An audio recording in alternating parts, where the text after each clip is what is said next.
Hi everybody, I hope you are doing well. Today we will talk about how to fix or how to solve the problem of you don't have permission to access on the application of Suno.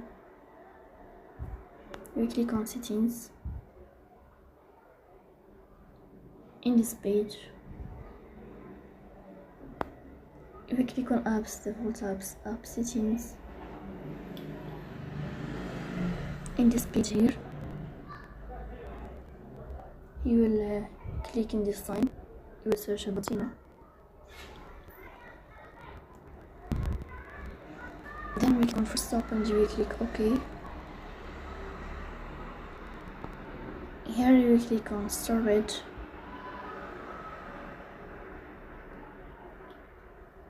Then we click on clear cache.